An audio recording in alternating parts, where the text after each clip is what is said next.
Hi guys, it's Adam with WebStarts. You know, a lot of times I get questions about how to lay out pages so that they actually end up, converting into sales and driving business from the web. And today I want to just give a quick review of what types of things you need to do to ensure you're getting the most business out of your web page, like some best practices. So I'm going to start by saying that number one, you have to have a fast web page. Your web page needs to load quickly. Studies have found that the average person will only wait 7 seconds for your page to load before they're on to one of the other billions of web pages online. So the number one thing is you want that page to load quickly.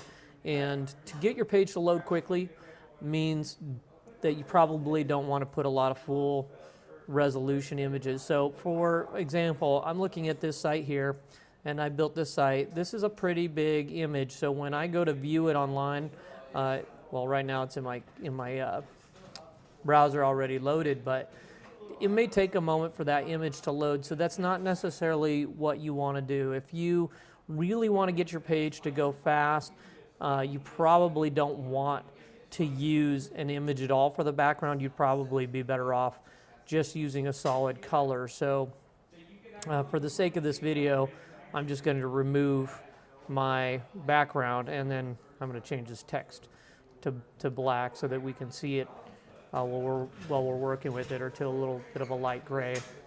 I also got my menu up there. So white is a great color for doing your background, by the way. The easiest thing for people to read is dark text or black text on a white background. That's always going to be super easy to read. And one of the things that you want to keep in mind when laying out your website is how easy will it be for the people who visit your website to read the information on the page. And keep in mind, most people read from left to right. So you want to put the information towards the top left-hand corner of your page, the information that's the most important, of course. And what I like to do is I like to put what I call the headline right across the front, just like a newspaper. So if you were selling widgets, you would say, the number one source for widgets or something like that. You put something very clear, very concise, right across the top of your home page, and your customers are going to know exactly what it is that you're selling. And they're going to want to stick on the page. They're going to feel like they're on the right page. You don't want to get lost in the huge amount of information that's on the web by just being confusing when someone comes to the page. Another good idea is, if you're selling a product, is to use an image of that product. I don't have any images of widgets uploaded, but you might want to put an image right in this section here. Or you might want to make a little video that explains what it is that you do. That's what we have that on the WebStarts homepage, a short video that says what WebStarts is and what you do with it and why you need it. And those are things that you can use, questions you can ask yourself to figure out the best way to convey the information through a video about your product or service. And then what I like to do is I like to take a little text box and drop it over here to the left, drag it out here to my border, and I like to focus on no more than 3 big bullet points about why you should buy from me. Maybe their lowest prices, widest variety, best service. I mean, those would be bullet points. So whatever your unique value proposition is, I would try to sum that up in 3 bullet points. Maybe you put a little more information, right in here, like you would say, bring us a competitor price and we'll beat it, hands down, guaranteed, or whatever. It's just, oops, little, spell check action there, but anyway.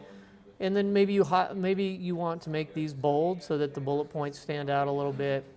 I like to do that.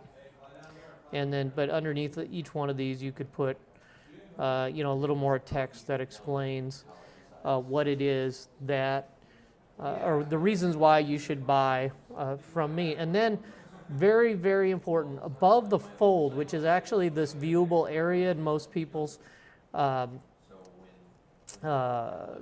computer screen, you want to have what's called a call to action. That's like a, hey, I like everything I see here, and so what do I do next? So I like to put a big button that says something like, you know, continue, or maybe if you're selling these widgets, you'd place order here, and I like to make it really obvious looking.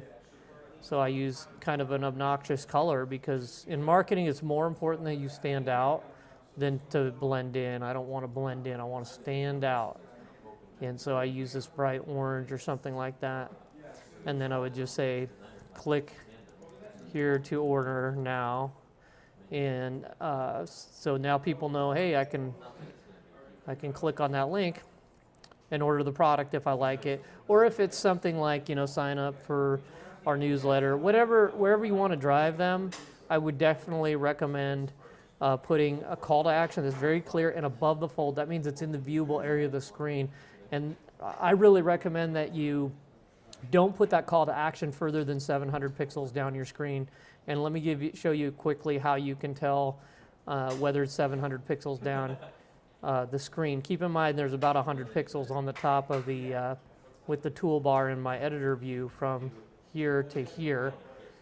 So what I do is I put a big box over everything, and I click on my little width and height adjustment icon right there, and then you can see that it's that whole box is 525 pixels. So I still have a good 175 pixels of leeway between the bottom of the page and the top of the page, so in the viewable area for most people using a computer. So that should be, you know, really good design, so that people can see the whole presentation without having to scroll down, which is really what you're trying to get them to avoid doing. So let's see, what else can I cover in this video? You know, look, it's the web, and it's great to try to, you know, make money with the dream of not having to, you know, talk to people, but it's really not realistic. I would always try to accommodate a place for the phone number. I would say put it somewhere up on the top of your page, so it's something that can be easily found, but you don't want to necessarily make it the main focus of the page. The reason why is because, again, you want them to know they're on the right page. If they're shopping for widgets, they know this is the #1 source for widgets. And then from there, they start examining the page a little bit more closely and realize, oh, hey, they do have a phone number. I'm just going to give them a call. And so this is a real basic page layout. Obviously, you can fill this in with your logo. I always put the logo in at the top of the page, top left of the page, because I want the brand recognition. I'm going to just put logo in here. I want the brand recognition, but I don't want it to be the focus of what's going on my page either. And so I don't want to make it too big either. So this is just a little makeshift logo I'm creating, in case you're wondering what I'm doing. Let me just, really just trying to show that you would put your logo up in the top left, and probably not let it take up too much space, because the logo, again, isn't the main message of your page. It's just there to build brand awareness and familiarity.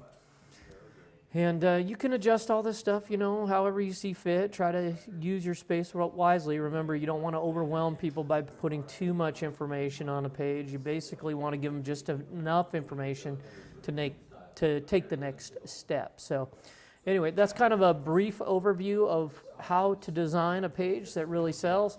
I hope you liked it. Don't forget to subscribe to my videos, and also build a free website using this very same tool at WebStarts.com.